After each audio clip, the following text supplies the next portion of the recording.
श्रीशैलेशया पात्रं धीभक्त्यादिगुणानमैतिर्गुणं वन्दे निर्मजामातरं मुनिं लक्ष्मीनाथमारम्भां नादयामनमध्यमामस्मदाचार्यपर्यन्तां वन्दे गुरुपरम्परां यो नित्यमच्युतपदाम्बुजैकमरुक्मव्यामोहततराणतुराय मेने अस्मद्गुरोः भगवतो सदैकसिन्धोः रामानुजस्य चरणौ चरणं प्रपद्ये मातापितायुतस्तनया विभूतिः सर्वं यदेव नियमेन मदन्वयानाम् आद्यसनकुलपतेरुकलाविरामम् श्रीमत्सदङ्गिकुलं प्रणमाविमूर्ध्नाभूतं धरश्च महदाह्वयपट्टनाथ श्रीभक्तिसारकुलसीकरोगिवाहान् भक्तान् गणेनुपकालयतीन्द्रमित्रान् श्रीमत्परान् कृतमिनिं प्रणतोऽस्मि नित्यं तत्त्वेन यश्चिदधि सदस्वभावः भोगापवर्गतुपाय गतिरुदारः तं दर्शयन् निर्ममीतपुराणरत्नं तस्मै नमो मुनिवराय पराशराय हंसै षड्भिः समाकीर्णं नङ्गैर्वेदमिवापरं पुराणं वैष्णवं चक्रे यस्तं वन्दे पराशरम् व्यासं वसिष्ठनप्तारं शक्ते पौत्रमकल्मषं पराशरात्मजं वन्दे सुखदातं तपोनिधिं व्यासाय विष्णुरूपाय व्यासरूपाय विष्णवे नमो वै ब्रह्मनिधये वासिष्ठाय नमो नमः पुराणं वैष्णवं चैत सर्वकिल्बिषनाशनं विशिष्टं सर्वशास्त्रेभ्यः पुरुषार्थोपपादने भारते भगवद्गीता धर्मशास्त्रेषु मानवः वेदेषु पौरुषं सूक्तं पुराणेषु च वैष्णवं तत्कर्म यन्न बन्धाय सा विद्याया विमुक्तये आयासाय परं कर्म विद्यान्यासल्पनैपुणं श्रीविष्णुचित्तपदपङ्कजसङ्गमाय चेतो मम स्पृहयते किमतः परेण चिनोचेर्ममेति शेखरभारतीनां भावः भवितुमर्हति वाग्विधेयः नारायणं नमस्कृत्य नरं चैव नरोत्तमं देवीं सरस्वतीं चैव ततो जयमुदीरयेत् शान्ताकारं भुजगशयनं पद्मनाभं सुरेशं विश्वाकारं गगनसदृशं मेघवर्णं शुभाङ्गं लक्ष्मीकान्तं कमलनयनं योगिहृद्यानगम्यं वन्दे विष्णुं भवभयहरं सर्वलोकैकनाथं सशङ्खचक्रं सकिरीटकुण्डलं सपीतवस्त्रं दरसेरुहेक्षणं सहारवक्षस्थलशोभिकौस्तुभं नमामि विष्णुं शिरसा चतुर्भुजं। అందరికీ నమస్కారం అండి. మనం శ్రీ విష్ణు పురాణంలో తృతీయ అంశంలో 9వ అధ్యాయం నమస్కారం 9వ అధ్యాయం చదువుతున్నాం అనమాట. ఈ 9వ అధ్యాయంలో కూడా ఇంకా చిట్ట చివరికి వచ్చేసాం. ఇంకా ఒక శ్లోకం ఏమో చెప్పుకోవాల్సింది కాబట్టి అది పూర్తి చేసుకొని మనం 10వ అధ్యాయానికి ప్రవేశిద్దాం ఈరోజు. ఈ తృతీయ అంశం 9వ అధ్యాయంలో ముఖ్యంగా మనం చదువుకున్నది ఏంటంటే, నేర్చుకున్నది ఆశ్రమ ధర్మ వర్ణనం అన్నమాట. అంటే బ్రహ్మచారి ఆశ్రమం ఇలాంటి ఆశ్రమాలన్నిటి కూడా వాళ్ళ ధర్మాలు ఏమిటి, ఎలా ఉండాలి, ఏమిటి. ముఖ్యంగా మనకి గృహస్థుని యొక్క ఆశ్రమం, గృహస్థాశ్రమం చాలా చక్కగా వర్ణించబడింది అనమాట. దాని యొక్క ప్రాముఖ్యత ఏమిటి అంటే, గృహస్థ ఆశ్రమంలో ఉన్నటువంటి వారు ఏ విధంగా సంఘానికి ఏ విధంగా ఉపయోగపడతారు అనేటువంటి విషయాన్ని చాలా గొప్పగా వర్ణించబడింది అనమాట.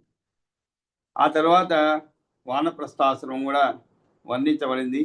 ఆ ఆశ్రమంలో ఏ విధంగా ఉండాలి అనేటువంటి విషయము. ఇంకా తర్వాత 4వ ఆశ్రమం భిక్షుకాశ్రమం అంటారని చెప్పి దాని స్వరూపాన్ని కూడా తెలియజేయటం జరుగుతుందన్నమాట.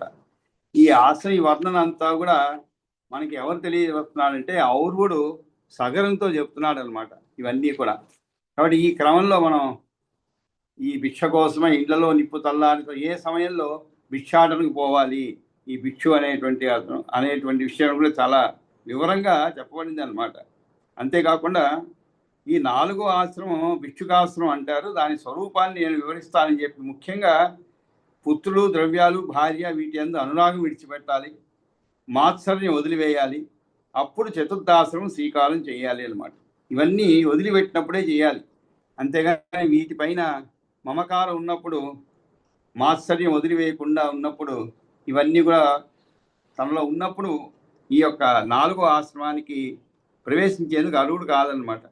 అంతేకాదు ధర్మం, అర్థం, కామ అనేటువంటి త్రివర్గాలకు సంబంధించిన సమస్త కార్యాలను కూడా విడిచివేయాలి. మిత్రులు, శత్రువు ఉన్న వారిని స్నేహభావం కలిగి ఉండాలి. సమస్త జంతువులేదు సమబుద్ధి కలిగి ఉండాలి.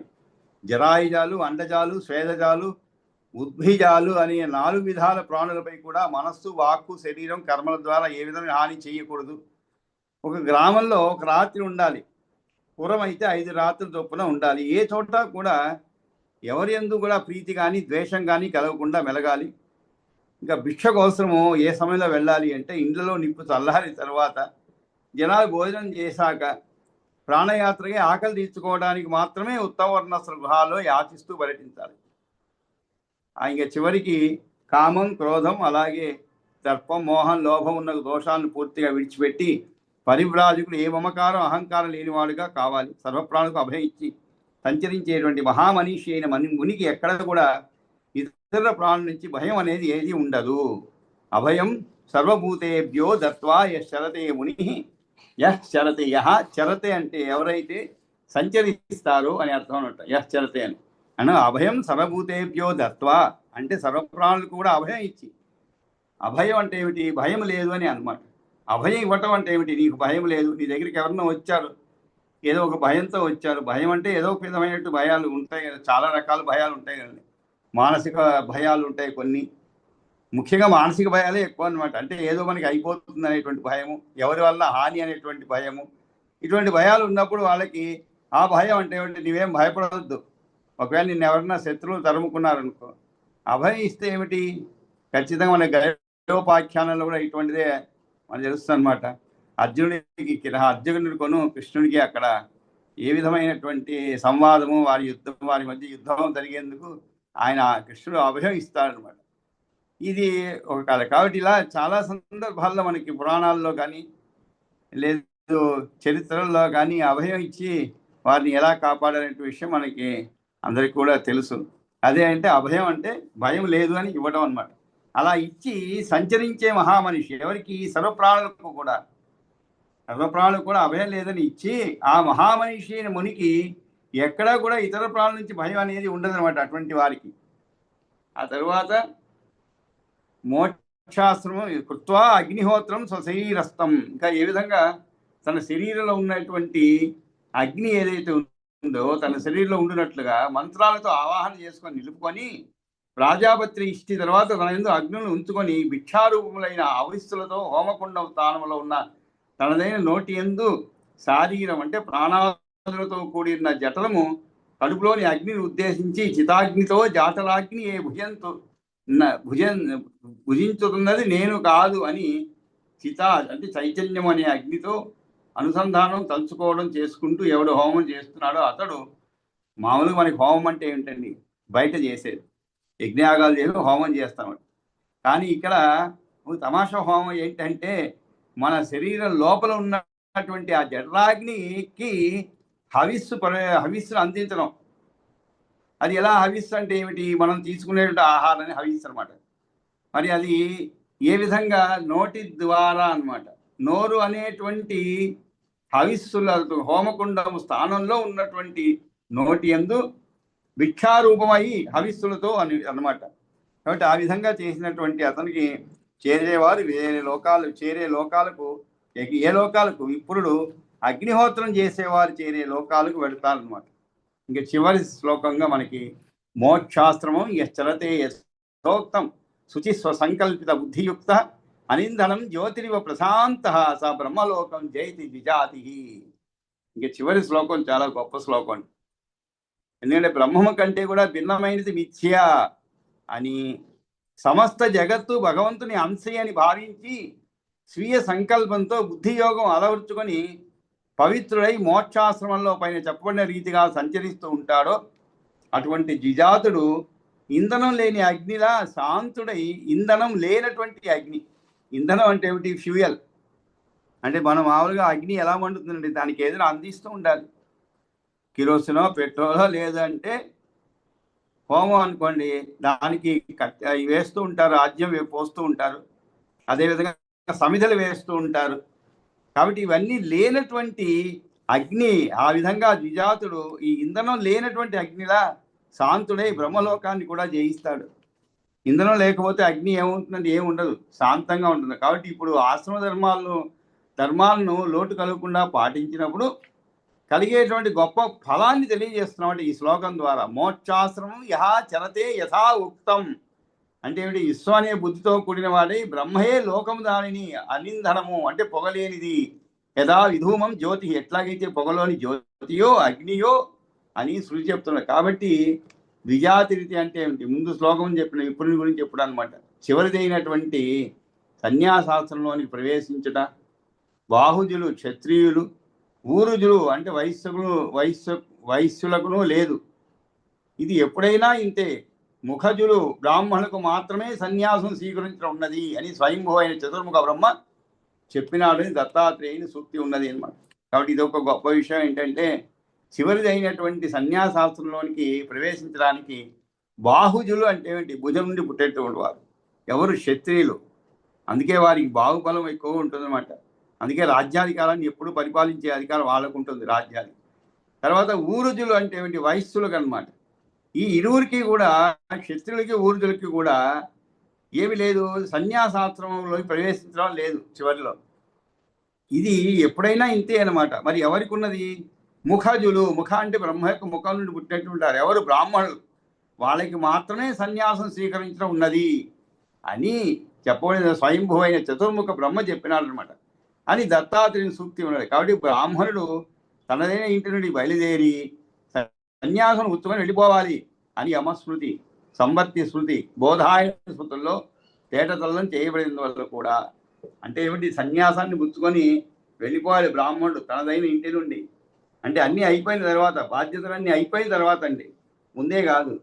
అంత పిల్లలు ఎక్కువైపోయారనో, లేదు సంసారాన్ని పోషించలేనటువంటి పరిస్థితుల్లో అలా పోకూడదు సన్యాసం.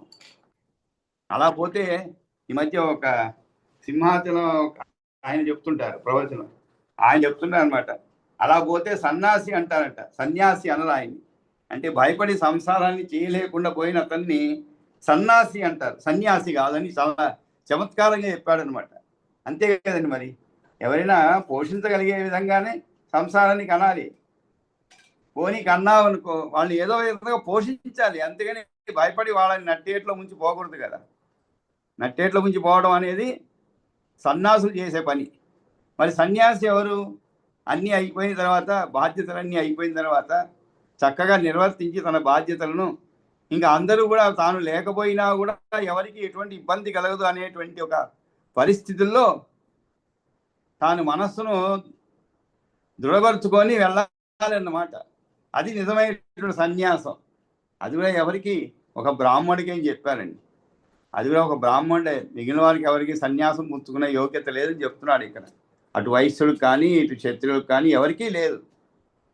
కాబట్టి ఏ విప్రుడైతే శాస్త్రంలో చెప్పినట్లుగా మరియు తాను గట్టిగా నిశ్చయం చేసుకున్న బుద్ధితో కూడిన వాడై శుచి అయి, అంటే ఏ దోషము లేనివాడై శుచిగా మోక్షాశ్రమం నందు ప్రవర్తించువాడో అతడు ఇంధనం పొగలేని, అంటే మండటానికి కట్టెలు లేక ఉన్న నిప్పు వలె ఎటువంటి కోరికలు కర్మలు లేనివాడై భగవద్ధ్యానముతో వెలుగుతూ బ్రహ్మలోకాన్ని గెలుచుకుంటాడు. మోక్షాశ్రమం చరతే యథా ఉక్తం శుచి స్వసంకల్పిత బుద్ధియుక్త అనింధనం. అనింధనం అంటే ఇంధనం లేనటువంటి. జ్యోతి అంటే ఏమిటి? అగ్ని అనమాట. అనింధనం జ్యోతిరివ ప్రశాంత స బ్రహ్మలోకం జయతి ద్విజాతి. అటువంటి ద్విజాతులు మాత్రమే ఇంధనం లేనటువంటి అగ్నిలా శాంతుడై బ్రహ్మలోకాన్ని కూడా జయిస్తాడు. కాబట్టి ఇక్కడ ద్విజాతి అంటే ఏమిటి? 2 జన్మలు కలవాడు. ఎవడు? బ్రాహ్మణుడు. క్షత్రువునికి వైశ్యునికి సన్యాసాలు స్వీకారం చేయడం శాస్త్రాలు పెద్దలు అంగీకరించలేదు, విధించలేదు కూడా. కావున ద్విజాతి అనగా బ్రాహ్మణుడి అని గుర్తించాలి. ఇది మనం తృతీయ అంశంలోని 9వ అధ్యాయంలో ముఖ్యంగా ఆశ్రమ ధర్మాలు అన్నమాట. ఈ ఆశ్రమ ధర్మవర్ణం గురించి చాలా ఆల్మోస్ట్ మనం 2 సార్లు చదువుకున్నట్లు అయిందనమాట. ఎందుకంటే దీనిపైన చక్కని అవగాహన ఉండాలి మనకి. మనందరం గృహస్థాపం స్వీకరించాము, ఇంకా ఆల్మోస్ట్ మనం సన్యాసాశ్రమానికి సంసిద్ధులు అయ్యేటువంటి వయసులో ఉన్నాం చాలా మంది మనం ఇక్కడ ఉండేటువంటి వాళ్ళు అనమాట. కాబట్టి మనందరికీ కూడా చాలా ఉపయోగకరమైనటువంటి చాప్టర్ అని చెప్పవచ్చు మనం. ఇది అన్నమాట ఆశ్రమ ధర్మ వర్ణనం. ఆ తర్వాత మరి ఈరోజు 10వ అధ్యాయానికి పోదామండి. 10వ అధ్యాయం. ఇది కూడా చాలా చక్కగా వివరించబడింది. ఏమిటది? జాతకర్మ వివాహ సంస్కారాది వర్ణనం అనమాట. అంటే జాతకర్మ వివాహ సంస్కారాది వర్ణనం. అంటే గృహస్థుడికి మరి వివాహం అయిన తర్వాత సంతానం కలుగుతుందండి. మరి అలాంటప్పుడు ఎలా చేయాలి, ఏమేమి కర్మలు చేయాలి, ఏమిటి అనేటువంటి విషయాన్ని ఇక్కడ చాలా వివరంగా చెప్పబడింది అనమాట. కాబట్టి మనం ముందు శ్లోకాలు చదువుకున్నాను. సగర ఉవాచ అంటే సగరుడు అడుగుతుంటే ఇంతవరకు విన్నాడు ఆయన. పాపం సగరుడు విన్నాడు అనమాట. ఆయన చెప్పేదంతా ఔరుడు చెప్పేది విన్నాడు. తర్వాత మరి ఆయనకి అది అయిపోయిన తర్వాత ఇంకొంచెం బ్రేక్ ఇచ్చారనమాట. బ్రేకింగ్ వల్ల ఈయనకి సందేహాలు మళ్ళా మొలకెత్తాయి అనమాట. ఎవరికి? సగరుడికి. అందుకనే సగరుడు చెప్పాడు. సగర ఉవాచ కథితం చాతురాశ్రమం చాతుర్వర్ణ్య క్రియా తథా పుంసక్రియామహం శ్రోతుమిచ్చామి ద్విజసత్తమా.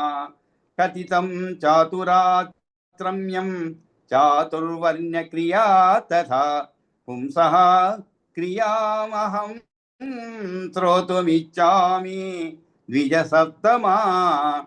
నిత్యాం నైమిత్తికీం కామ్యాం క్రియాం పుంసాం అశేషతః సమాఖ్యాహి భృగుశ్రేష్ఠ సర్వజ్ఞో హి యసి మే మతః.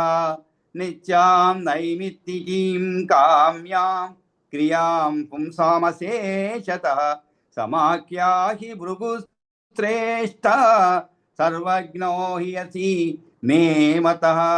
ఔర్వ ఉవాచ యథేతదుక్తం భవతా నిత్యనైమిత్తికాశ్రితం తదహం కథయిష్యామి శృణుష్వైకమనా నృపా. యదేతదుక్తం భవతా నిత్యనైమిత్తికాశ్రితం తదహం కథయిష్యామి శృణుష్వైకమనా నృపా. జాతస్య జాతకర్మాది క్రియాకాండమశేషతః పుత్రస్య కుర్వీత పితా శ్రాద్ధం చాభ్యుదయాత్మకం. యుగ్మాం తు ప్రాంగ్ముఖాన్ విప్రాన్ భోజయేన్మనుజేశ్వర యథా వృత్తిస్తదా కుర్యాత్ దైవం పిత్రం ద్విజన్మనాం. యుగ్మాం తు ప్రాంగ్ముఖాన్ విప్రాన్ భోజయేన్మనుజేశ్వర యథా వృత్తి తథా కుర్యాత్ దైవం పిత్ర్యం ద్విజన్మనాం. తద్నాయవైః సబదరైర్మిశ్రాన్ పిండాన్ ముదాయుత నాంది ముఖేభ్యస్తీర్థేన దద్యాద్దైవేన పార్థివ. ప్రాజాపత్యేన వా సర్వముపచారం ప్రదక్షిణం కుర్వీత తత్తదాశేష వృద్ధికాలేషు భూపతే. తతశ్చ నామ కుర్వీత పితైవ దశమే అహని దేవపూర్వం నరాఖ్యం హి శర్మవర్మాది సంయుతం. తతశ్చ నామ కుర్వీత పితైవ దశమే అహని దేవపూర్వం నరాఖ్యం హి శర్మవర్మాది సంయుతం. శర్మేతి బ్రాహ్మణస్యోక్తం వర్ణేతి క్షత్ర సంశ్రయం గుప్తదాసాత్మకం నామ ప్రశస్తం వైశ్యశూద్రయో.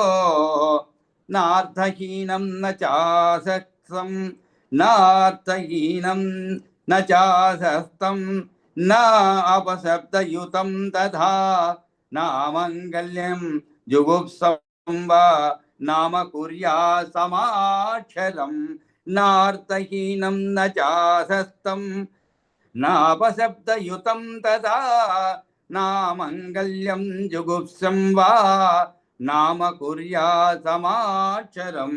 నాతి దీర్ఘం నాతి హ్రస్వం నాతి గుర్వక్షరాన్వితం సుఖోచ్చార్యం తు తన్నామ కుర్యాద్ యత్ ప్రణవాక్షరం. తతో అనంతర సంస్కార సంస్కృతో గురువేస్మని యథోక్త విధిమాశ్రిత్య కుర్యాద్ విద్యా పరిగ్రహం. గృహీత విద్యో గురవే దత్వా చ గురుదక్షిణాం గార్హ్యస్తమిచ్చన్ భూపాల కుర్యాదార పరిగ్రహం. గృహీత విద్యో గురవే దత్వా చ గురుదక్షిణాం గార్హ్యశ్చమిచ్చన్ భూపాల కుర్యాదార పరిగ్రహం. బ్రహ్మచర్యేణ వా కాలం కుర్యా సంకల్పపూర్వకం గురోః శుశ్రూషణం కుర్యాత్. తత్పుత్రాదేరథాపి వా వైఖానసో వాపి భవేత్ ప్రవ్రజేద్వా యదేచ్ఛయా పూర్వం సంకల్పితం యాదృక్ తాదృక్ కుర్యాన్నరాధిపా వర్షైరేకగుణాం భార్యాం ఉద్వహే త్రిగుణత్వయం వర్షైరేకగుణాం భార్యాం ఉద్వహే త్రిగుణత్వయం నాతి కేసాం అకేసాం వా నాతి కృష్ణాం న పింగళాం వర్షైరేకగుణాం భార్యాం ఉద్వహే త్రిగుణత్వయం నాతి కేసాం అకేసాం వా నాతి కృష్ణాం న పింగళాం నిసర్గతో వికలాంగీం అధికాంగీం చ నోద్వయేత్ నా విశుద్ధాం సరో నరో మాం వా కులజాం వాపి రోగిణీం నా దుష్టాం దుష్టవాచాటాం వ్యంగినీం పితృమాతృతః నా శ్మశ్రువంజనవతీం న చైవ పురుషాకృతిం నా గర్ఘరస్వరాం క్షామాం తథా కాకస్వరాం న చ అనివద్దేక్షణాం తద్వద్వృత్తాక్షీం నోద్వహేర్బుధః యస్యాచ రోమసే జంఘే గుల్ఫౌ యస్యా తథోన్నతౌ గండయోః కూపకౌ యస్యా హసంత్యాస్తాం న చోద్వయేత్ న ఉద్వహే తాదృశీం కన్యాం ప్రాజ్ఞ కార్య విశారద నాతిరుక్షచ్చవిం పాండుకరజాం అరుణేక్షణాం న ఉద్వహే తాదృశీం కన్యాం ప్రాజ్ఞ కార్య విశారద నాతిరుక్షవిచ్చవిం పాండు కరజాం అరుణేక్షణాం ఆపీనహస్తపాదాంచ న కన్యాం ఉద్వహేద్బుధః న వామనాం నాతి దీర్ఘాం న ఉద్వహే సంహతభ్రువం న చాతి ఛిద్రదశనాం న కరాళముఖీం నరః పంచమీం మాతృపక్షాచ్చ పితృపక్షాచ్చ సప్తమీం గృహస్థశ్చ ఉద్వహే కన్యాం న్యాయేన విధినా నృపా బ్రాహ్మో దైవ తదైవార్ష ప్రాజాపత్యత్తదాసురః గాంధర్వ రాక్షసౌ చాన్యౌ పైశాచాస్తమో మతః బ్రాహ్మో దైవ తదైవార్షః ప్రాజాపత్యత్తదాసురః గాంధర్వ రాక్షసౌ చాన్యౌ పైశాచాష్టమో మతః ఏతేషాం యస్య యో ధర్మో వర్ణస్య ఉక్తో మహర్షిభిః కుర్వీత దారాహరణం తేన అన్యం పరివర్జయేత్ సధర్మచారిణీం ప్రాప్య గార్హస్యం సహితత్తయా సముద్వహే దదాత్యేష సమ్యగూఢాం మహాఫలం సధర్మచారిణీం ప్రాప్య గార్హస్యం సహితత్తయా సముద్వహే దదాత్యేష సమ్యగూఢాం మహాఫలం इति श्री विष्णुपुराणे तृतीयांशे जातकर्म विवाह संस्कारादि वर्णनं नाम दशमोऽध्यायः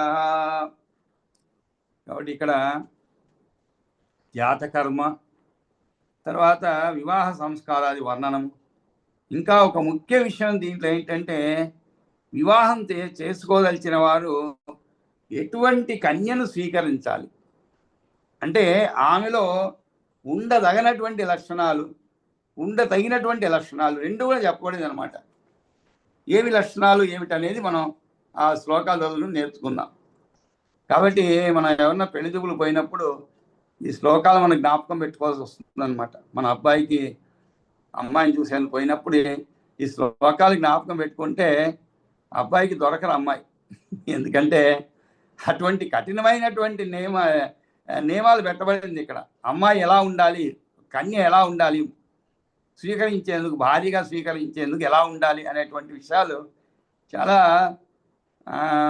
అతి సూక్ష్మమైన విషయాలు చెప్పబడింది. బాహ్యంగానే కాదండి, చాలా సూక్ష్మమైన విషయాలు కూడా దీంట్లో వర్ణించబడింది అన్నమాట. కాబట్టి మనం ఒక్కొక్క శ్లోకాన్ని కూడా చదువుకుంటూ ముందుకు పోదాం. కథితం ఆశ్రమ్యం చ చాతుర్వర్ణ్య క్రియా తథా పుంసక్రియామహం శ్రోతుమిచ్చామి ద్విజసత్తమ అని చెప్పి ఈ దశమాధ్యాయంలో సగరుడు అడుగుతున్నాడు అనమాట. ఏమని? పురుషునికి షోడశ సంస్కారానికి ఆవించుతూ వర్ణాశ్రములందు ప్రవేశపెట్టుట లోకంలో విస్తారంగా కనిపిస్తున్నది. కాగా ఇది ద్విజాతులందు అధికంగా ఉన్నది అన్నమాట. ఆయా వర్ణాశ్రమ ధర్మకర్మలను 10వ అధ్యాయంలో వివరంగా ఇప్పుడు చెబుతున్నాడు. ఏమని? ఈ 4 ఆశ్రమాల సముదాయమే చాతురాశ్రమ్యం. 4 ఆశ్రమాల యొక్క కలయిక చాతురాశ్రమ సముదాయమే చాతురాశ్రమ్యం. వాటి ధర్మం చెప్పబడింది. కథితం చాతురాశ్రమ్యం. కథితం అంటే ఏమిటి? చెప్పబడింది అన్నమాట. ఏమి చెప్పబడింది? ద్విజశ్రేష్ఠ 4 ఆశ్రమాలకు 4 వర్ణాలకు సంబంధించిన క్రియలను వివరించావు. చాతుర్వర్ణ్య క్రియా తదా, చాతుర్వర్ణ్యాలకు సంబంధించిన క్రియలను కూడా వివరించావు. ఇప్పుడు నాకు పుంసక్రియామహం, పుంస అంటే పురుషులకు, పుంసక్రియాం అహం అంటే సంబంధించినటువంటి సంస్కార రూపమైన కర్మల గురించి నేను శ్రోతం ఇచ్చామి ద్విజసత్తమ. ద్విజసత్తమ అంటే సత్తమ అంటే శ్రేష్ఠ అని అర్థం. ద్విజశ్రేష్ఠ 4 ఆశ్రమాలకు 4 వర్ణాలకు సంబంధించిన క్రియలను వివరించావు. మరి పురుషులకు సంబంధించిన సంస్కార రూపమైన కర్మల గురించి నేను వినాలని కోరుకుంటున్నాను అని అడుగుతున్నామట. కాబట్టి ఈ 16 సంస్కార రూపంగా ఉన్నది ఏమిటది అనేది చాతుర్వర్ణ్య క్రియ ఏమిటది? వాటి ధర్మం 4 ఆశ్రమాల సముదాయమే చాతురాశ్రమం చెప్పబడింది. వాటి ధర్మం చెప్పబడింది. ఈ తీరుగానే చాతుర్వర్ణ్యములకు చెందిన క్రియ చాతుర్వర్ణ్య క్రియ అన్నమాట. ఇది కూడా పురుషునికి చెందినది అయిన క్రియను 16 సంస్కార రూపంగా ఉన్నదన్నమాట. కాబట్టి ఈ విధంగా ఆయన అడిగితే ఇంకా అడుగుతున్నాడు. ఏమని? నిత్యాం నైమిత్తికీం కామ్యాం. నిత్యం అంటే ప్రతిదినం, నిత్యాం నైమిత్తికీం అంటే ప్రతిదినము రోజు రోజు చేయబడుతున్నదై ప్రత్యవాయం అనే దోషాన్ని తొలగించుకోవడమే పరముగా కలది నిత్యకర్మ. దానికి నైమిత్తికి అనే రాహు సూర్యుని పైకి రావడం అన్నమాట. అంటే గ్రహణము. దర్శ అంటే ఏమిటి? అమావాస్య. ఆనాడు చేయవలసిన పితృతర్పణమున్న కర్మలు. ఈ సందర్భంలో విధించబడిన కర్మలను ఆచరించినందువలన ప్రత్యవాయము నెత్తిన పడవేసేది అంటే కామము కోరికను హితమైనటువంటిది అగ్నిష్టోము మొదలగునవి. భృగువంశోత్తమా, నీవు సర్వజ్ఞుడి నా సంపూర్ణ విశ్వాసము. భృగు శ్రేష్ఠ సర్వజ్ఞోహి అసి మే మత. సర్వజ్ఞ అంటే ఏమిటి? అన్నీ తెలిసిన వాడని అర్థం అండి. సర్వజ్ఞ అంటే తెలిసినటువంటి వాడు. సర్వజ్ఞుడు అంటే ఏమిటి? అన్నీ తెలిసిన వాడు నీవు అని. భృగువంశోత్తమా, నా సంపూర్ణ విశ్వాసము. సర్వజ్ఞోహి అసి అని ఉన్నావు అని. మే మత, మే అంటే నా యొక్క, మత అంటే విశ్వాసం అని అర్థం. అంటే నా సంపూర్ణ విశ్వాసం ఏమిటి? నీవు సర్వజ్ఞుడవని. కాబట్టి నిత్య సమాఖ్యాహి భృగుశ్రేష్ఠ. వివరంగా వివరించు. ఏమిటి?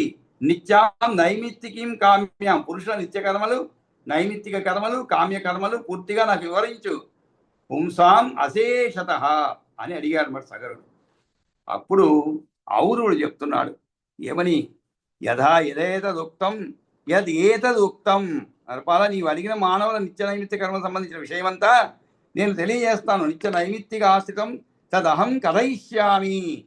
తత్ అహం కథయిష్యామి అంటే చెప్తున్నాను. శృణుష్వ ఏకమనా నృప. శృణుష్వైకమనా నృప.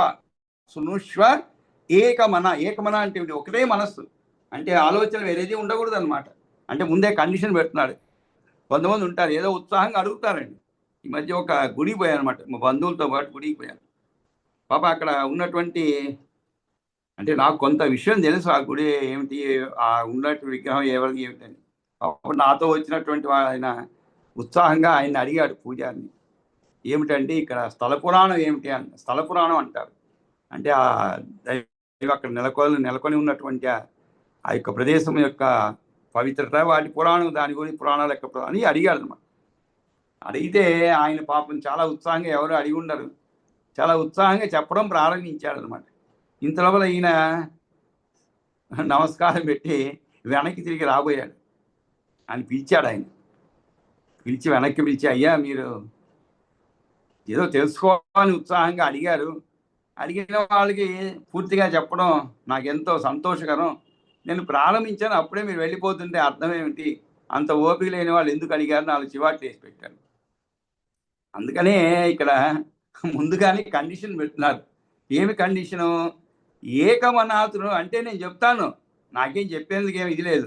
కథయిష్యామి శృణుష్వ ఏకమన, అంతేగా నువ్వు శ్రద్ధగా వినాలి. ఒకవేళ నేను నిన్ను ప్రశ్నిస్తానేమో కూడా, ప్రశ్నించేమో దానికి సమాధానం చెప్పాలి అనేటు అర్థంలో అనమాట.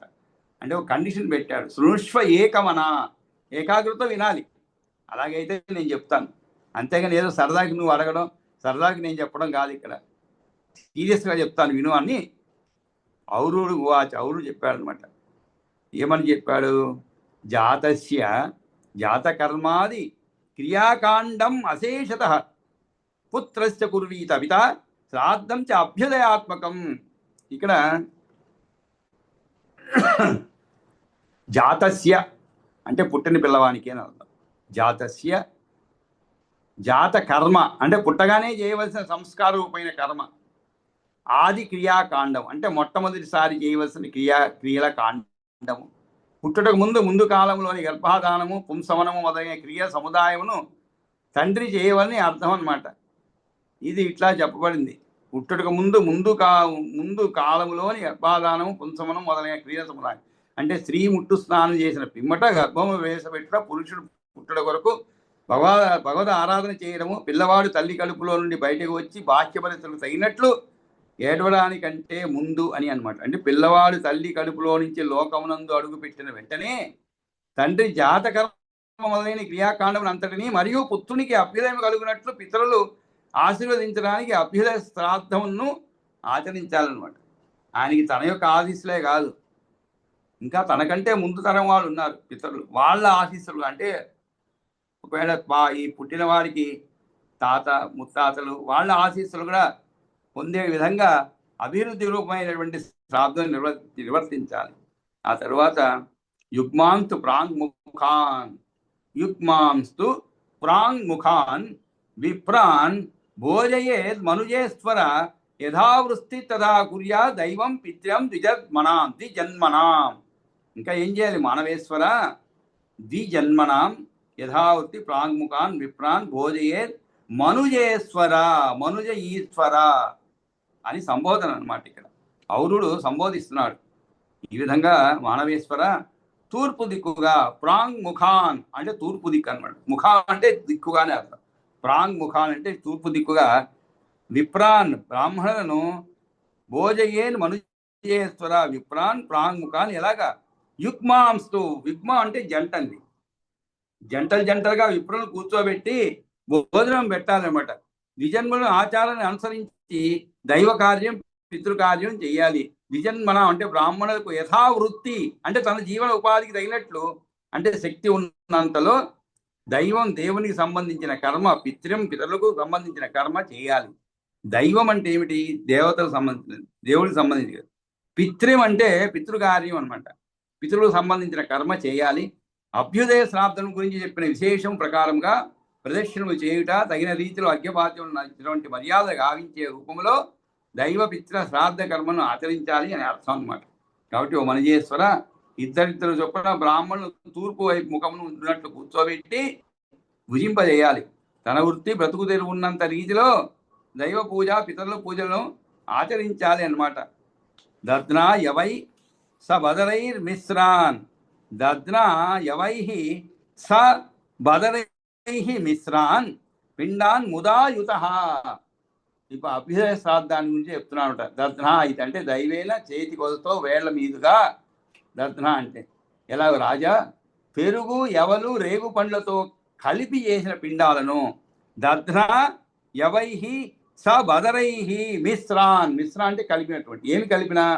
దద్నా అంటే పెరుగు, ఎవలు ఎవైహి అంటే. అదే రేగుపండ్లు బదరైహి అంటే రేగుపండ్లతో కలిపి చేసినటువంటి పిండాలను మిశ్రాన్ పిండాన్ ముదాయుత, ముదా అంటే సంతోషంతో కూడిన వాడై నాంధీముఖులను పితృదేవతలకు తీర్థమును నాంధీముఖే ముఖేభ్యస్తీర్థేన దద్యా దైవేన పార్థివ, తీర్థమును బొటన వేలుతో కూడిన చాపిన చేతితో ఇవ్వాలి. దీన్ని దైవము అని అంటారు.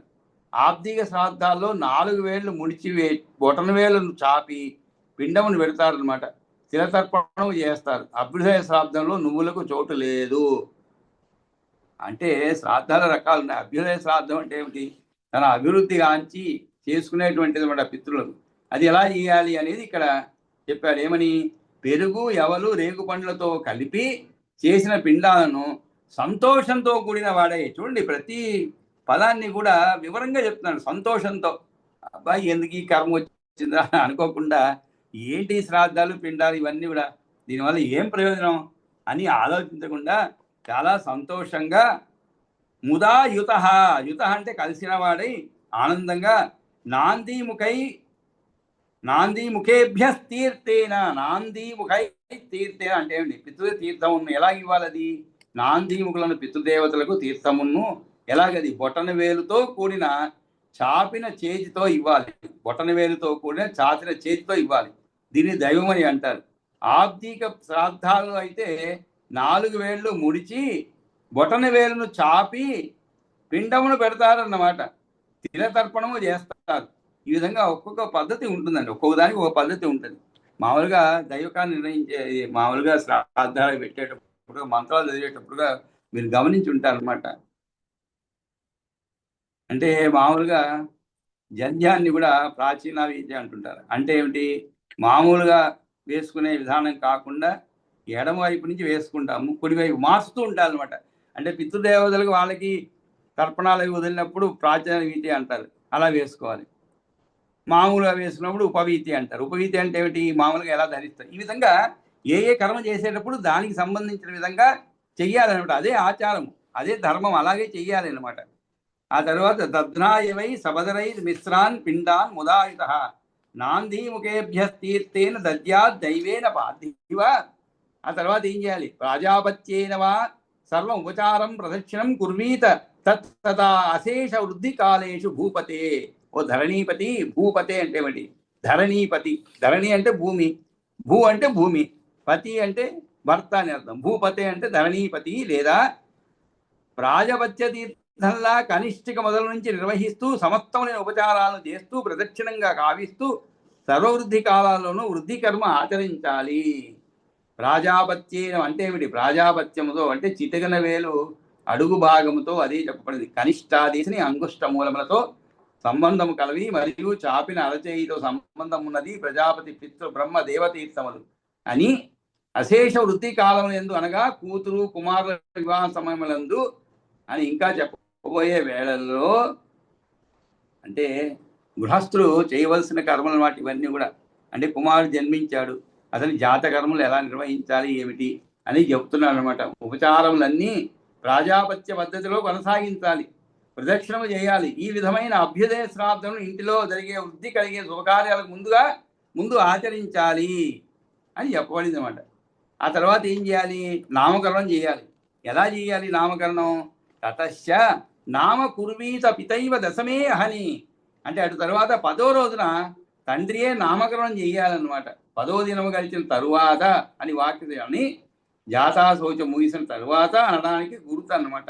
ఇదే సందర్భంలో మరొక తగిన సమయాన్ని కూడా చెప్పినాడు. ఏమని? రాజా, కొందరు 10వ దినం గడిచిన తరువాత నామకరణం చేయవాలని చెప్తున్నారు, మరి కొందరు 12వ నాడు లేక నెల నిండిన తర్వాత నాడు అవన్నీ కొందరు చెప్తున్నారు అని దేవపూర్వం కులదేవత ఇలవేలుపు యొక్క నామం ముందుగా పెట్టి అది ఎలా ఏమేమి పేర్లు పెట్టాలి ఏమిటనేది చెప్తున్నారు. తతశ్చ నామ కుర్వీత